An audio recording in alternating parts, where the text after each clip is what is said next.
Carolyn with 5 Acres Honey Garden today. I am doing my first garden tour and it happens to be January, so it's not going to be as exciting as it will be when it's nicer out and the temperatures warm up. But I figured we can take a look and see what is currently growing and what I just planted today.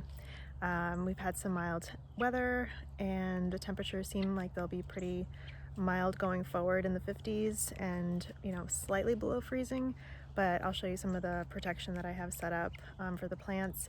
And then the other piece is that I just put aside the seeds that I will start under grow lights later this month, which won't be transplanted out for a few months.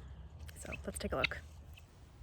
I love that the quail are over here now. So now when I'm in the garden, I can see them fluffing around in their little dust baths and playing around. And it's so nice to hear both the bees and their little shuffling. So over here in the garden area, these, you can kind of see, I'm gonna just fix the lens here. You can kind of see these little rows over here where the strawberries are growing strong. I started these strawberries from seed 2 years ago, and I heard that you really don't get fruit from them during the first year, but I got fruit from them a few months right after they started growing, and they produced all the way through to November. They're an alpine strawberry, and I'll include the type in the description below. But you can kind of see I've got these storage totes. And I picked up these storage totes at, dollar stores and thrift shops and things for like usually $1 or $2. And underneath this one, I've been growing some kale, and I just planted some Chinese broccoli and Chinese celery. I just got some new seeds, so I'm getting familiar with the ones here. So I interplanted the celery and broccoli amongst the kale just as an experiment. Never grown it before, and I'm gonna leave the little containers off until it gets below freezing. So over here I had planted some bee balm, and it's really spreading, which I am happy about because I'll be spreading some organic compost throughout the whole garden next month, and at that time I will move it around. And this is yarrow, and this was really great this past year. I've used it as a poultice. It helps stop bleeding. And this is fava bean. I'd never grown them before. I tried to grow a bunch kind of like as a little skirt around this mannequin stand, but not all of them have made it.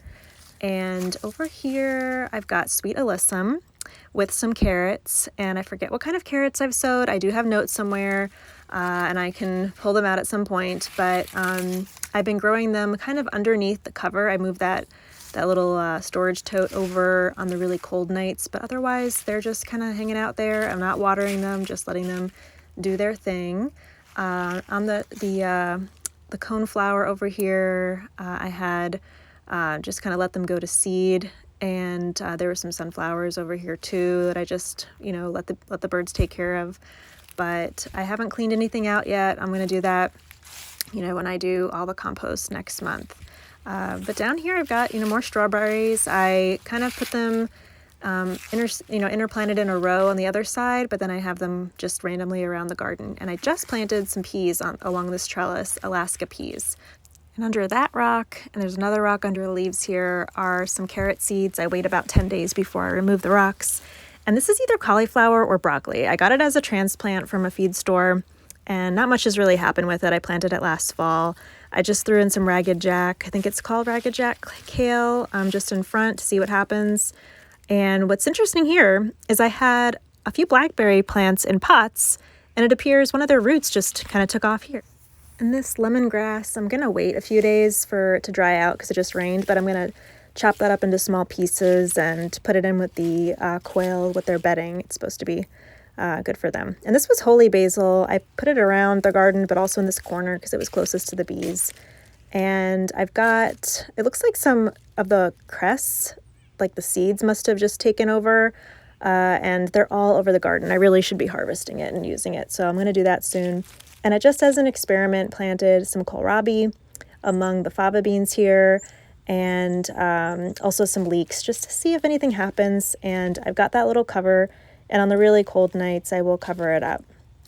And back in this corner is more yarrow. I have it planted outside the protected area here, and the deer don't bother it, but I wanted to have some inside here too, because it's got pretty white flowers, in the growing season. But I'm looking forward to this high tunnel to go in, and the bees are so active today. It is nuts.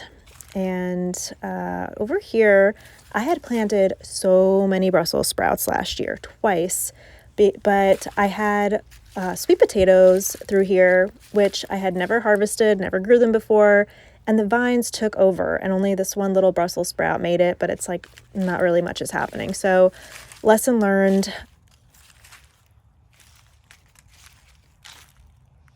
Now that you saw the garden in January, this is a flashback to August 1st, and you can see all the trellises are just overflowing with tomatoes, peas, okra. I had just gotten that little mannequin set up, so nothing was really on it, but this is what I need to remember during these gray days of January. All of the green that'll come again in the summer.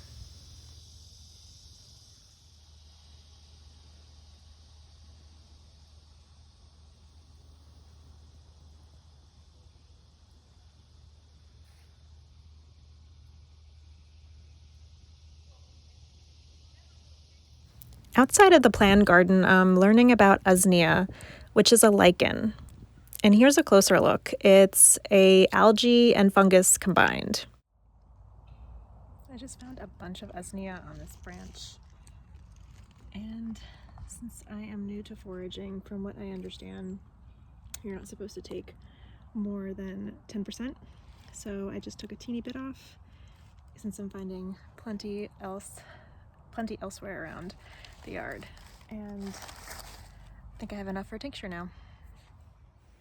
And I set the usnea up in some vodka, and I'll let it sit for a few weeks and see how the tincture comes out. Aren't these mushrooms gorgeous?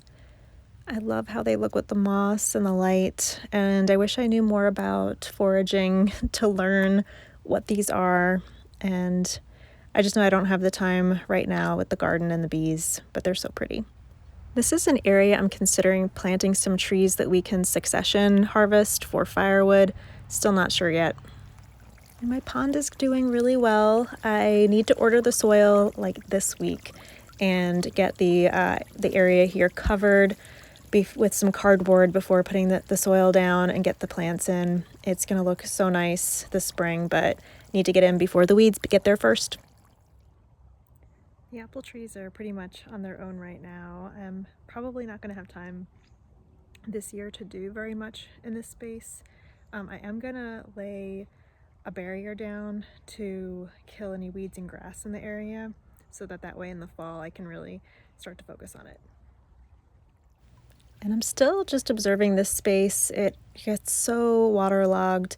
This is a seasonal creek that runs through. I'd really like to do something here because it gets great sun.